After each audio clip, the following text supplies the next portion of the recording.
প্রমাণিত না।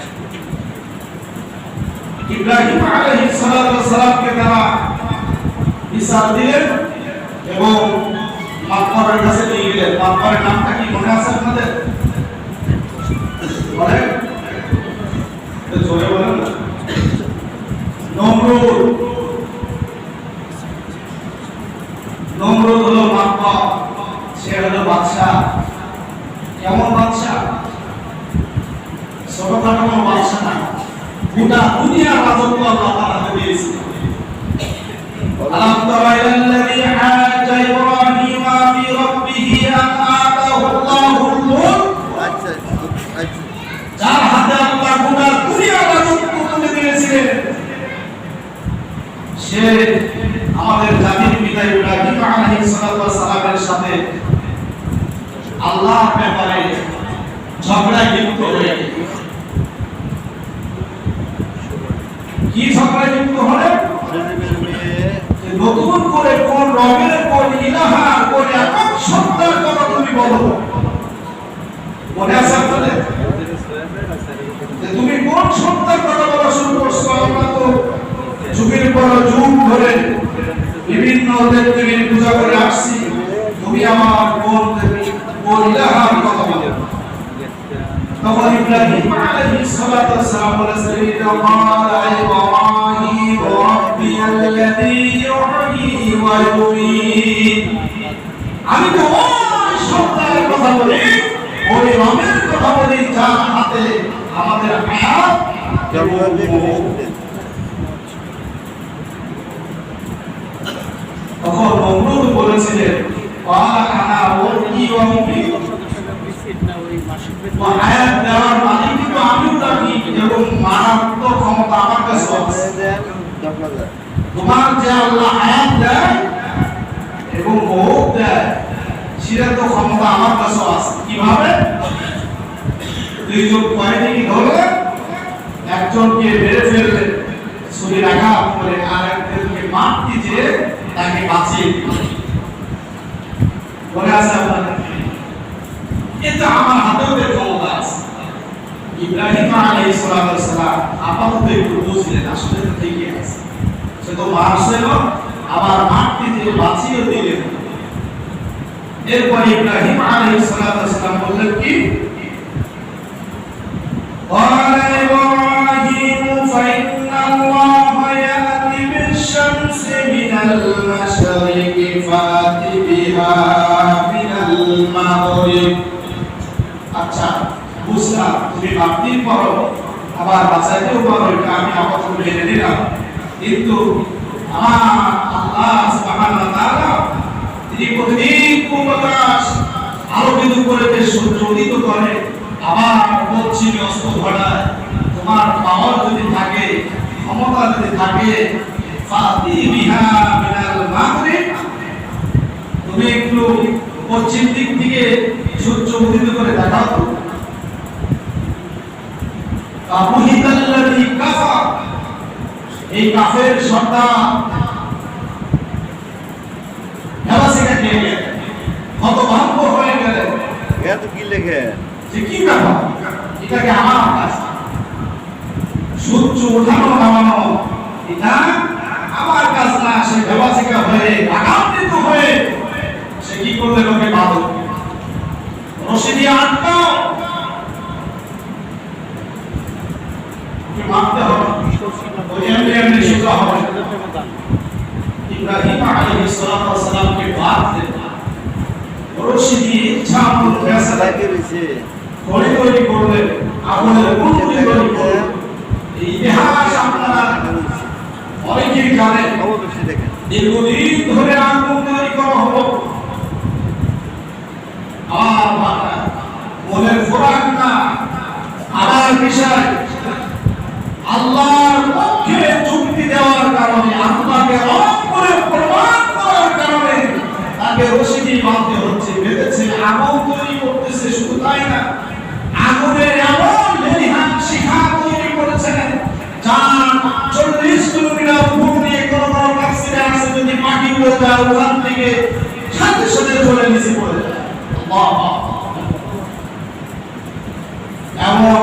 যে কুণ্ডলী তৈরি করেছে যা কাছে পর্যন্ত এই কাফেররা একটাও যেতে পারে এত পাপ একজন মানুষকে মারার জন্য এত আগুনের প্রয়োজন আছে কথা বলেন হাত পা ভিতরে কামড়ে ফেলে দিলেই তো সে মারা যায়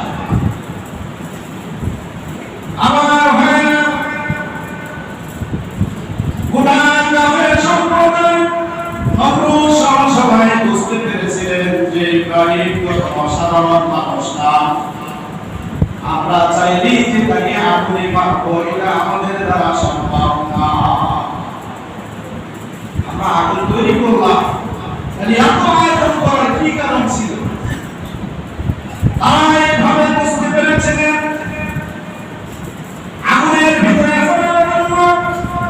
ইব্রাহিম আলাইহিস সালাম হাতে বুকের সাথে সমস্ত শরীরের রশি দিয়ে পেঁচিয়ে বাঁধলেন এরপরে আগুনের ভিতরে ফেলার জন্য চড়কা গাছ তৈরি করলেন আমার মুসলমান ভাইরা আজ পর্যন্ত মেলার ভিতরে যে চড়ক গাছে আনন্দ করে নাউজুবিল্লাহ এই কাফের সম্প্রদায় ইসলাম বিদ্বেষী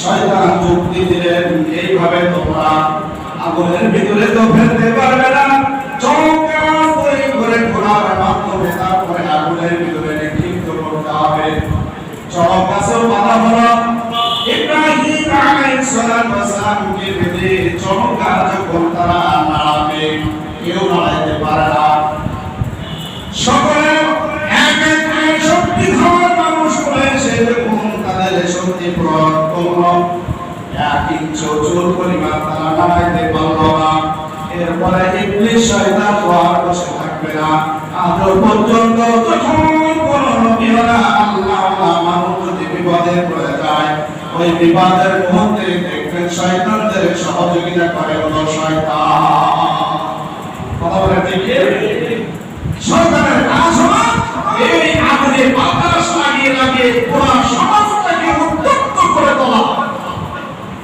সমাধান করতে না সে যুক্তি দিল তোমরা এইভাবে দেখি আবার পর্যন্ত চেষ্টা করো সম্ভব কারণ তোমরা যে পাশে ধরছো ও পাশে তো ধরছে ফেরেশতাদের সাথে তোমাদের শক্তি কিয়ামত আগ পর্যন্ত সম্ভব আপনারা জানেন বদরের যুদ্ধে 313 জন সাহাবী ছিলেন আবু জেহেলের সৈন্য সংখ্যা কাফেরদের সৈন্য সংখ্যা ছিল 1000 এই 1000 সৈন্য ছিল কিন্তু মুসলমানদের সংখ্যা ছিল শুধুমাত্র 313 জন থাকার পরের যুদ্ধে মুসলমানদের জয় আল্লাহ দিয়েছিলেন ফেরেশতাদের মাধ্যমে কথা বলেন ঠিক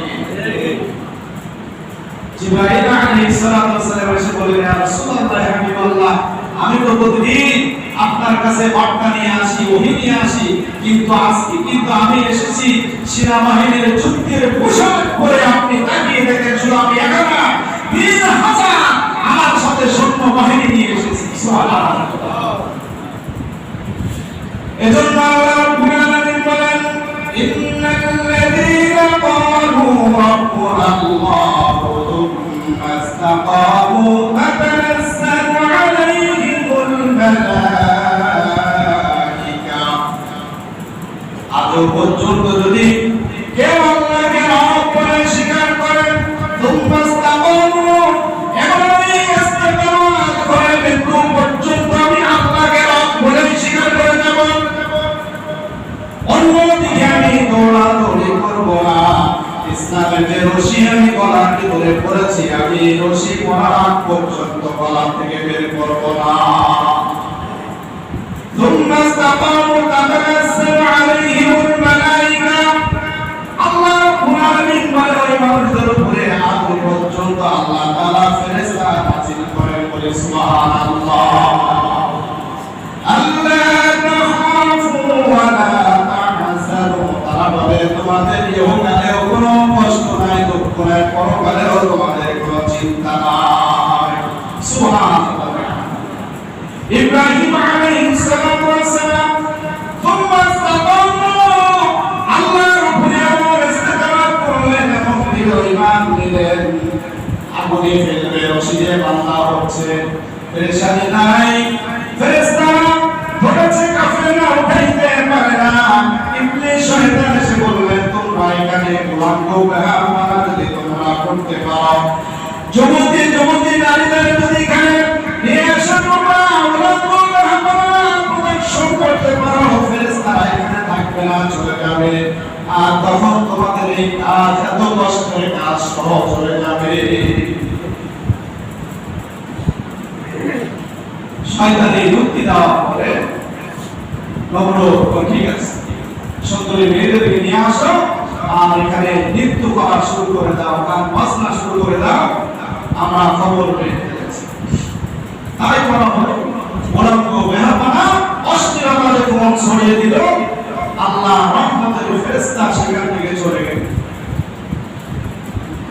এরপরে ইব্রাহিম আলাইহিস সালাতু ওয়াস সালামকে যখন সহবাস করে আগুনের কুণ্ডলের ভিতরে ফেলবে, আগুনের ভিতরে যাচ্ছেন, আগুনের ভিতরে যাচ্ছেন, সেকেন্ডের ভিতরে ইব্রাহিম আলাইহিস সালাতু ওয়াস সালাম সাথ করে চলে এসে বললেন, আল্লাহর খলিল, আপনি মুহূর্তে আমাকে যদি বলেন আমার আল্লাহ কুরআন যে পাঠা দিয়েছে, আমি একটা চাপটা দিয়ে নমরুদের আগুনকে, নমরুদের নির্মমভাবে আগুনের লেলিহান শিখায় উত্তপ্ত, আল্লাহ রাব্বুল আলামিন আমাকে যে পাঠা দিয়েছে, একটা চাপটা দিয়ে আমি সমুদ্রে পরিণত করে দিতে পারি।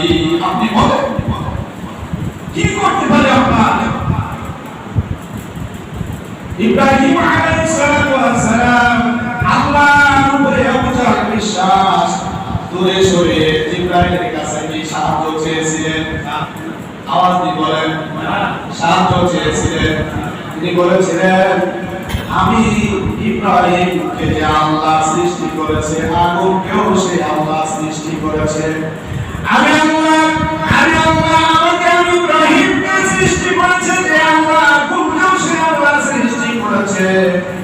আমি ইব্রাহিমকে যদি আগুনে দিই, আমার আল্লাহ খুশি থাকে। আমি ইব্রাহিম একবার নয়, দুইবার নয়, হাজার বার আগুনের ভিতরে যেতে রাজি আছি।